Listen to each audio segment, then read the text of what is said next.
Hi guys, and welcome back to my channel. Today's video is all about traveling with a baby, flying with my baby, tips and tricks from personal experience. This is not someone told me this, that I will be dishing the tea, all from my own personal experience. If you're subscribed, you would know that I traveled with my baby to Portugal recently. This is the video before this one, and it's been an amazing experience, and I just wanted to share you guys tips and tricks. So grab a cup of coffee. Grab a cup of coffee, get yourself warm because this is cozy season, and let's get into it. All right, so I have some key points highlighted on my phone here. So if I'm looking at my phone, that's what I'm looking at. Okay, so the first thing, booking your flight.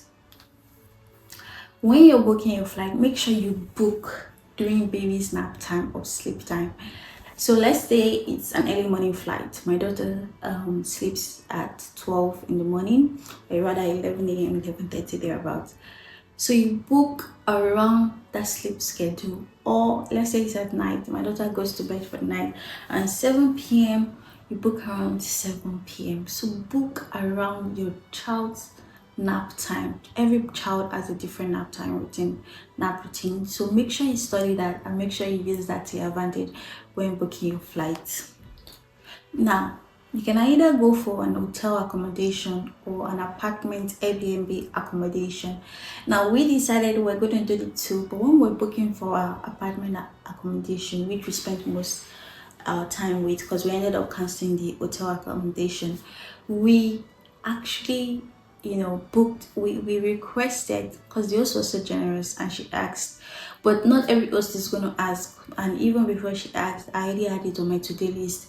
We requested for a baby crib, because you need a cot for your baby, bedside cot, travel cot for your baby. You don't need to fly with this is on request. We didn't pay an extra dime for this. So you ask the hotel or apartment or wherever you're staying if they have a baby cot, a baby crib. That really help you guys. Next point, what to pack outside of clothes. In my pack and prep video, all I was packing was clothes, or all I filmed you guys rather was clothes. However, there's so much more to pack other than clothes. In fact, there are more important things than clothes to pack. Baby's food, Actimel or whatever brand you're using, your baby's food, powdered food. You can pack as many powdered food in your box as you like. In your carry-on, your baby's bag, the one you're taking on the plane, you can take as many powdered food as you like. They don't have a problem with powdered food. Also, before I forget, I need to note that some airports, like Portugal Airport for example, have a particular section designated for mothers. So if you're flying with your baby, that airport has a particular section for that, and they would cater to you, they will care for you in such a way you'll be amazed. It was such an amazing experience, and they just took good care of us because we're flying with the baby. So that's another thing to note, okay, which I'll talk more about that later. But back to things to pack. Make sure guys, make sure you pack enough baby powdered milk, the cleaning supplies for your baby bottle, your baby's bottles.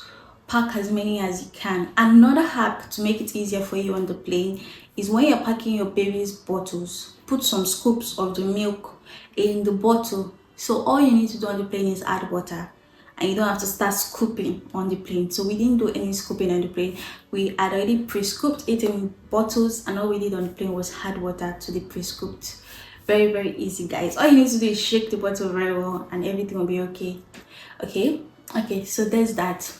Another important thing you need to pack aside clothes is snacks. You need to please your baby throughout the entire trip. You need to make life so much easier for you. So pack as many snacks as possible. My husband and I, we went to the pharmacy, went to Boots, and we bought at least 50 euro worth of snacks. And a lot of these snacks actually come in like a pack of 10 in one or 15 in one, or 15 in one rather. So we weren't just buying one pieces, we're buying like multiple pieces of snacks. So there was endless snacks. We even came back home with some snacks. So she used the snacks for a while when we came back home. So do not underestimate the power of snacks, guys. We bought Ella's Kitchen, we bought Organics, we bought Delicious, some other brands like that. If you're in Europe, those are the brands of snacks we actually bought. So she had so many snacks and it was amazing because she really enjoyed herself. Like when she's hungry, maybe we don't want to reach for the milk, or maybe we just want to keep her busy while we're waiting for the plane. All you need to do is entertain your baby with snacks. She might trade away, she might trade tantrum, but just observe her. If she's done with it, she'll let it go. You keep it for her and then you give her when you feel she needs it again. Another thing I'll mention now that I remember is changing area. Now there is the Dublin airport that has a changing area, and for some reason I thought it didn't have a changing area, and I went to the women's airport, the women's toilet, and then someone redirected me to the family baby changing area. And that changing area, my god, is so big, so comfortable. My husband and I were able to fit in. There was an extra toilet for an adult separate from the baby's changing area. It had so many dustbins. It was fantastic. So always take note, there's always going to be a baby changing area. Before you take off, change your baby's nappy, okay, or dress, or whatever is in your baby's carrier bag. Just make sure you do the changing before takeoff, because you're definitely going to do the changing on board as well, because babies pee a lot. Luckily for us though, she didn't poo throughout that trip. She didn't use the toilet, but she did pee a lot, so there'll be a lot of changing. Okay, now talking about changing, that will make me remember this point, which is make sure that wherever you are changing your baby, you are sitting close to it. So we made the mistake of booking a front seat that is close to where the pilot goes to pee, and we were restricted from using that toilet. So I had to go all the way to the back when we're coming back, and it was exhausting carrying my baby on the slanted plane, because the plane was probably landing at that point all the way to the back. Or maybe that's just the way the plane was built, but the plane was just slanted and it was so ridiculous and so awkward. But my point is, make sure when you're booking a seat, I personally like window seat, number one. Number two, make sure the seat is close to the exit, close to the toilet, so you're not gonna have the same problem I had. Okay, make sure your seat is close to the toilet. This is very important, guys. Which also brings me to another point, which is when you're entering your flight, make sure they are the first to enter. Don't do last to enter, because we made that mistake of trying to be the last to enter, and eventually there were a lot of people that we were not aware of that were also behind us, and then we ended up delaying a lot of people because we were trying to put the pram, that's the travel stroller, up in the cabinet. So to avoid that, make sure you are the first, line up on the first after the special people have entered. Excuse me, make sure you're the first to line up, so that when you're number one, so that you can have space in the cabinet, because we didn't get space in the cabinet because someone took our space, which is wrong, but the person did it. So to avoid that, make sure you are the first.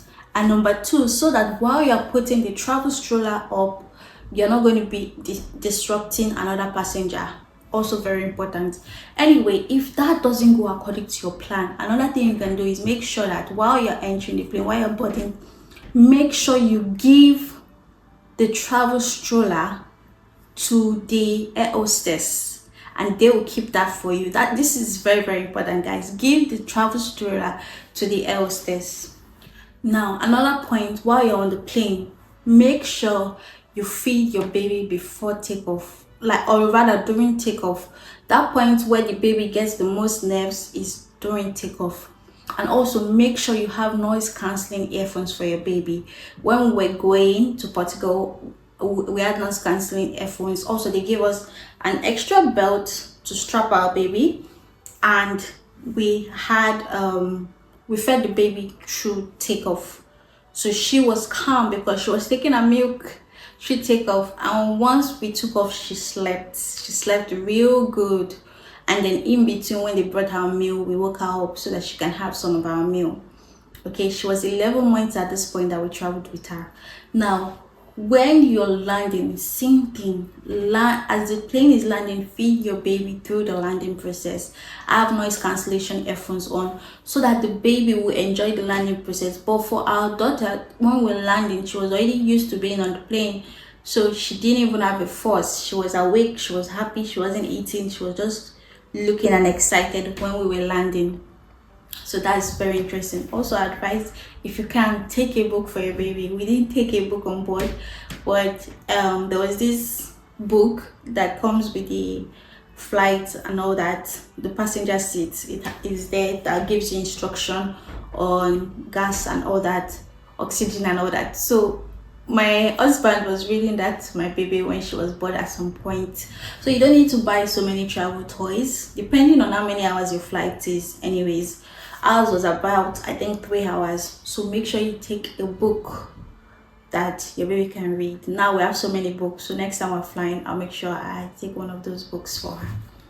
So if you have more questions about how to successfully, safely, no tantrum, travel with a baby, let me know in the comments. If you have a tip that you think would be helpful for my next trip with my baby, also let me know in the comments. It was really lovely having this conversation with you guys, and I hope our tea, our coffee, whatever we had to drink during this process is not cold already. I'll see you in the next one. Bye.